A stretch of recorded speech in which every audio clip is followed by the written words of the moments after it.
Well, welcome back. I would normally say welcome back to Brush Up on EMS with Bob, but seeing as how we're doing this for the fire station, covering the igels, getting us ready to get these put on the trucks, I just wanted to quickly cover over this because more than likely, the reason we are all watching this is because I'm not here to physically be in person educating the classroom on this. So what I would like to accomplish today is going through the igel and how we're going to start seeing this on the trucks themselves using on the ambulances. And I want to make sure that you guys have a clear understanding of what the igel is, how it's used, the various functions we can use it for, and how it's going to benefit us for the use of patients. Now, a lot of you are used to having the king tubes on the trucks for the last several years. Before that, we had, I know at my previous service I had combi tubes. They used to have esophageal obturator airways, the EOAs. And before that, who knows? But we've also had intubation as our primary method of getting an advanced airway. But there are times we can't get an intubation. And so the igel makes it very easy for us to secure an advanced airway, but also not cause damage because of how it's designed. We can insert an igel into an individual and not occlude off the carotid arteries. We can do less damage.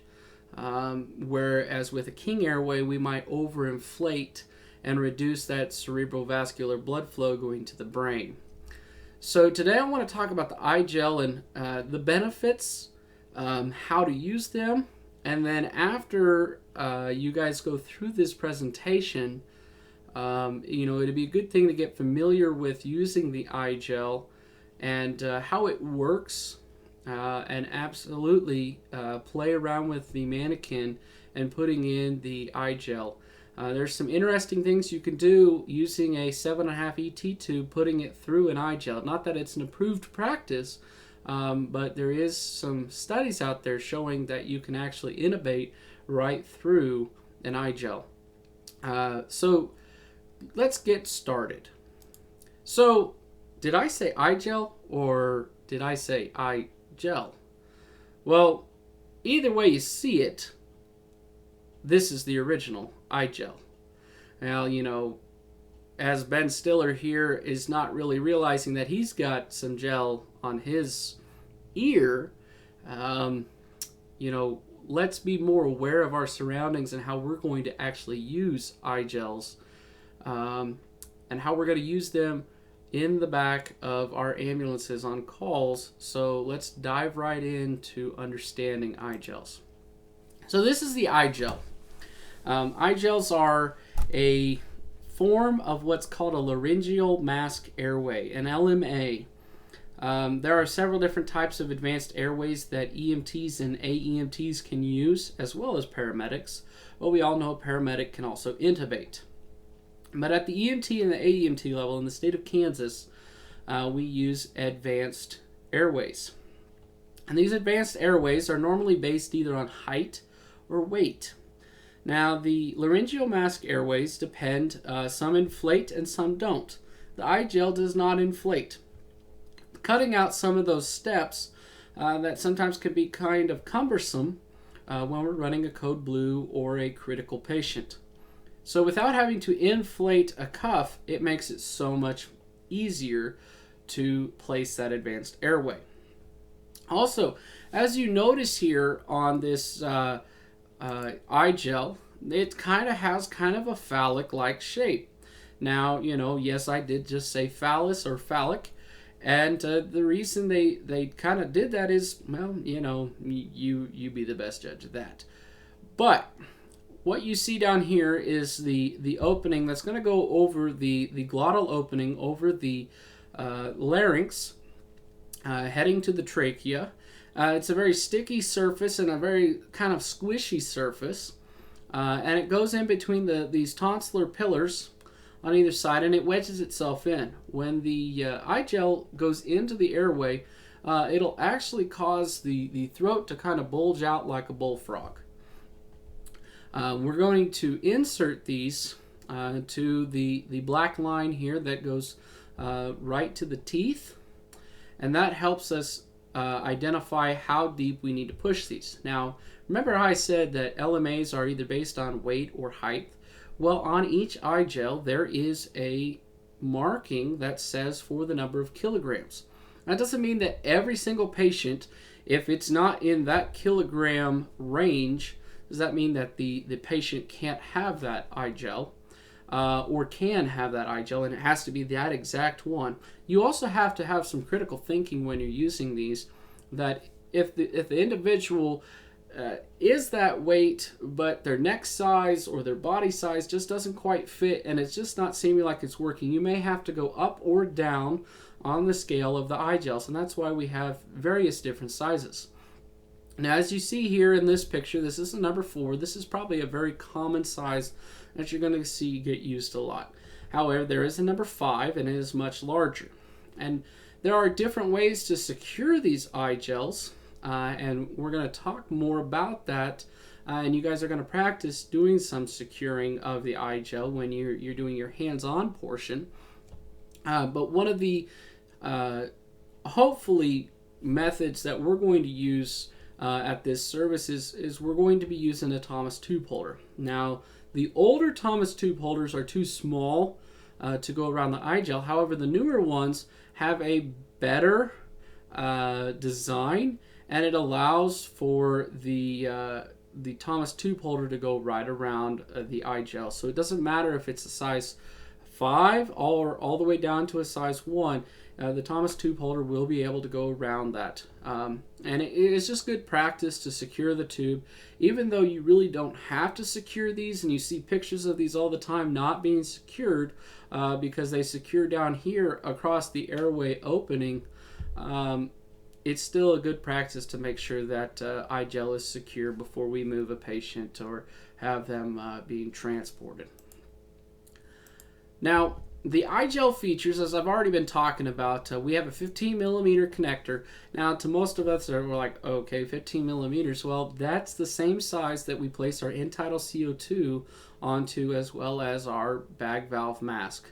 So that's going to be very important to attaching your BVM to the very top there. And make sure to still attach your end-tidal CO2, because that is your best indication of success with your igel, as well as understanding how the patient's breathing, if not having return of spontaneous circulation with that rapid rise in your end-tidal CO2 when you insert that igel, and you've been doing a cardiac arrest, code blue, and you want to know if you've got that patient back. It's very good to know with that information with your end-tidal CO2. The proximal end of this has kind of a channel that runs down. You can see it running down here, running all the way down, and it comes around and comes out the very distal end. That is our gastric channel, and that gastric channel is going to allow the use of a nasogastric tube, which we find those nasogastric tubes on the blue bag. On the left side of the blue bag, there is several different nasogastric tubes, and you're going to use the right size to place down through there. It's one of the French tubes, and it's going to insert through, and that's going to help decrease some of the insufflation. Gastric insufflation is when we're ventilating. It's the air going into the stomach. Now, that's not to be used to suck out stomach contents. If we need to do that, we're needing to put an orogastric tube in, or actually place a nasogastric tube. This is to decrease and also provide an early warning sign of regurgitation. We're not totally sucking out all the stomach contents with that. We may need to place a second tube. It does have an internal bite block in there. And that internal bite block is right here, and that kind of encompasses this area right here, and that just prevents that patient who starts seizing, or you've had that return of spontaneous circulation, or they just decide to clamp down on a not involuntary motor control, and they just clamp down onto that internal bite block. Now, we also have this position guide, and that's what I was talking about, and that's going to be your marking on the teeth. That's as far as you want it to go. As we also notice on here, this is non-latex, so even if somebody has a latex allergy, we can still use the igels. So they're a medical device. We also see that this is the clearly labeled and displayed product information on that it's a number 4, and that it also has the 50 to 90 kilograms. And your easiest ways to identify that is estimate the patient's weight. So we go with the old paramedic method of 220 pounds, divide that by 2.2, it's 100 kilograms. 100 kilograms would mean we'd actually have to go to a number 5. However, if the patient just doesn't seem to be that large, and it doesn't seem to work with a number 5, you're probably going to need to use a number 4, and that's using that old noggin, that critical thinking. So, as we're moving through this slide here, we also see that there is a buccal cavity stabilizer. This aids in insertion and eliminates the potential for rotation. So, what this does is prevents the king tube, the igel, from rotating internally and twisting around on the inside. So, it allows it to just kind of hold itself steady. So, that's why a lot of people do not put stabilizers around there. However, the Thomas tube holder we're going to place right around the top here and stabilize it right behind the neck, going around, and then coming up to the either side of the mouth with the little bite block. But there's already a bite block integrated into the igel. As we keep coming down here on the igel with our internal tube that allows for the air passage to go over passively over the larynx, we have the epiglottic rest. Now this basically keeps it from downfolding or creating an airway obstruction with the epiglottis, and kind of keeps that epiglottis out of the way so we can keep passing that air through. There's also a non-inflatable cuff. That's a big one in the world of EMS right now, in the world of the medical profession, because one of the big concerns is that with inflating cuffs, we're reducing that cerebrovascular flow. So we want to make sure that we're not reducing that cerebrovascular flow, so they have come out with cuffulators that see how much pressure we have put into cuffs for ET tubes. But if we get ones that don't have anything that are going to cause any occlusion, that also just reduces that step. So we're just kind of cutting out a lot of steps to make insertion, to make success very easy. We can drop this airway and move on. It's kind of like, we do our manual CPR, we hook up the Lucas, and we move on. We don't have to think about it anymore. And when we don't have the Lucas, that's when we have to scratch our heads and think, okay, now what do we do again? And, we already did talk about the distal end of that channel, which is the end of the gastric channel, so it runs all the way the length of the igel. Now there's 5 sizes, 1 through 5. Your smaller sizes are your pediatric sizes, and then your 3, 4, and 5 are your adult sizes. All right, so keep on moving. So let's go ahead and we're going to watch this little video right here. I'm going to kind of minimize myself just a little bit, and we're going to watch this video and just understand, and I might talk a little bit with it, but this is going to be preparing the igel for insertion.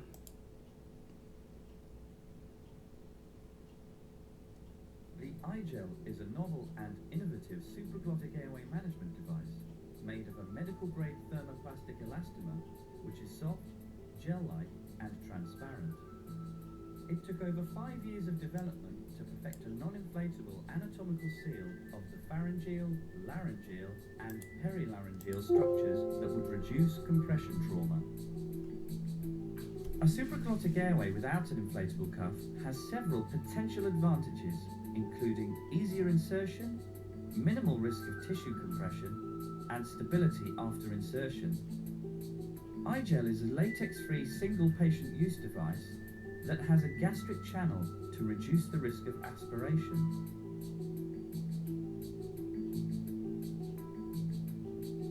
Key components and their function. The soft, non-inflatable gel-like cuff matches the shape and softness of the laryngeal and perilaryngeal framework. It helps to provide easy and rapid insertion and reduces the potential for post-operative trauma. An integral gastric channel is provided to reduce the risk of aspiration and allow for passing of a nasogastric tube. The buccal cavity stabilizer eliminates the potential for rotation and aids insertion. An epiglottis blocker helps to prevent the epiglottis from downfolding or obstructing the distal opening of the airway. The 15mm connector extends inside the airway tube far enough to provide an integral bite block. Pre-insertion preparation. Igel is supplied in a sterile pouch enclosed in a protective cradle. This innovative packaging is color-coded for size and designed to ensure the device is maintained in the correct flexion prior to use. It also acts as a base for lubrication. Select the appropriate size igel according to patient weight. For patients between 30 and 60 kilograms, a size 3 should be selected. For patients between 50 and 90 kilograms, a size 4 should be selected. And for patients above 90 kilograms, a size 5 should be selected. When selecting size, it should be remembered that the igel cuff does look smaller than the corresponding size of many traditional supraglottic airways with an inflatable cuff.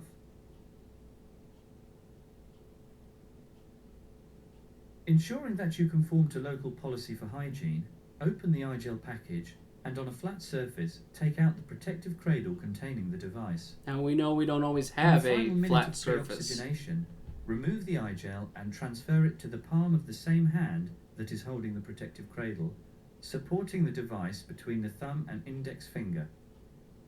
Place a small bolus of water-based lubricant, such as KY jelly, onto the middle of the smooth surface of the cradle in preparation for lubrication. Do not use silicone-based lubricants. Grasp the igel with the opposite free hand along the integral bite block and lubricate the back, sides and front of the cuff with a thin layer of lubricant. This process may be repeated if lubrication is not adequate. But after lubrication has been completed, check that no bolus of lubricant remains in the bowl of the cuff or elsewhere on the device. We're trying to prevent aspiration. Avoid touching the cuff of the device with your hands. Place the igel back into the cradle in preparation for insertion. Do not place the device onto the pillow or chest of the patient, and always use the protective cradle provided. Do not use unsterilized gauze to help in lubricating the device. Do not apply lubricant too long before insertion. And always ensure dentures or plates are removed from the mouth before attempting insertion. The igel must always be separated from the cradle prior to use. The protective cradle is not an introducer and must never be inserted into the patient's mouth. Insertion technique. A proficient user can achieve insertion in less than 5 seconds. Remove the igel from the protective cradle and grasp the lubricated igel firmly along the integral bite block. Position the device so that the igel cuff outlet is facing towards the chin of the patient. The patient should be in the sniffing the morning air position, with head extended and neck flexed. The chin should be gently pressed down before proceeding to insert. Introduce the leading soft tip into the mouth of the patient in a direction towards the hard palate. Glide the device downwards and backwards along the hard palate with a continuous but gentle push until a definitive resistance is felt. Do not apply excessive force on the device during insertion. It is not necessary to insert fingers or thumbs into the patient's mouth during the process of insertion. If there is early resistance during insertion, a jaw thrust or insertion with deep rotation is recommended.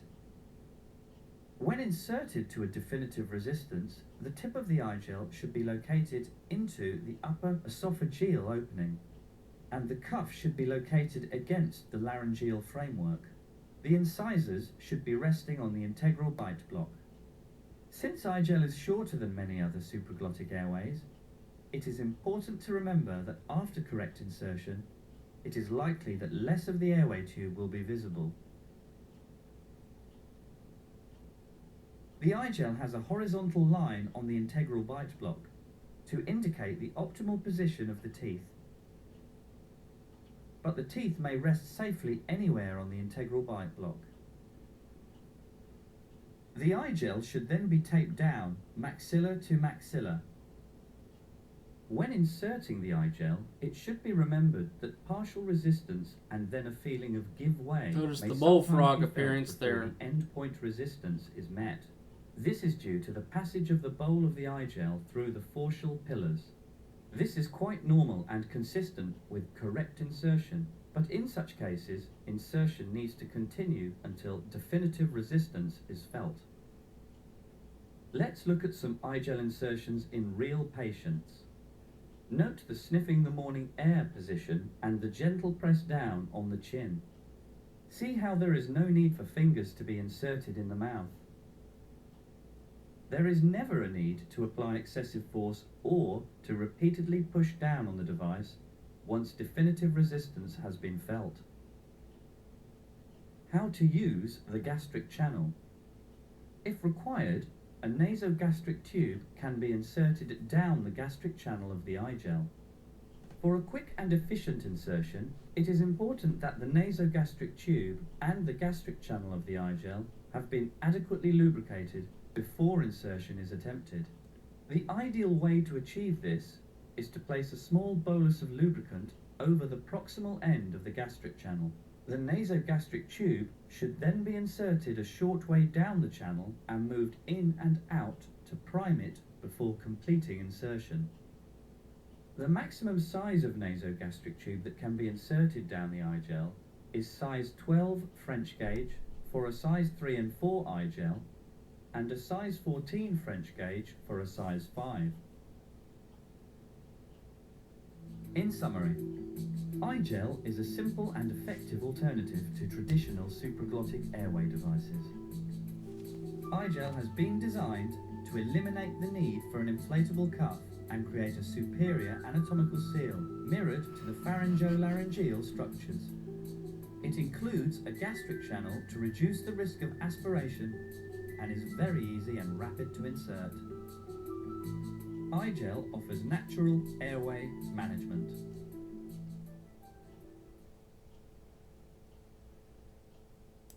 Well, there you have it.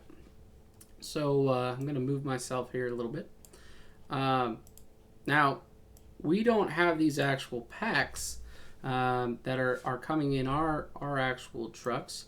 But one of the things that the igel does make is the O2 Rhesus pack. And that comes with the supraglottic airway, lubricant, an airway support strap, and then also the 12 French suction tube for the insertion through the gastric channel. So it kind of comes with everything in it. However, we already carry lube on our blue bags. We also already carry the Thomas tube holders, which we use for our ET innovations. So we don't need the airway support strap. We don't need the 12 French suction tube. We've already got that. And then we're already going to be placing these on the bags. So, and they already come in a nice pouch already that'll keep them sterile Now, is it going to work out every time that you're going to hold it in the same hand and do exactly like the video? Probably not. But try to keep it into an aseptic technique as much as possible because we're introducing it inside the body. And so we want to make sure that the individual is getting the best care possible because that's our goal. Now, I would show this video, but the basics of this video is just that there is some studies out there that maybe in the future we might see igels being used more than just an advanced airway, but also part of an airway that's gone south that you just can't seem to intubate, and doing a blind insertion for intubation using an igel, because a 7.5 ET tube can go through an igel and can be inserted right into the trachea. So that way you could place it right in there and secure that airway and have an ET tube placed and have a direct line into the lungs. Who knows, they might even do that for AEMTs in the future and allow them to do that, but not laryngoscopy with using a laryngoscope. So basically, that's kind of it on using igels. I'm going to kind of open this up for the person who is going to be taking the questions. It's a great tool.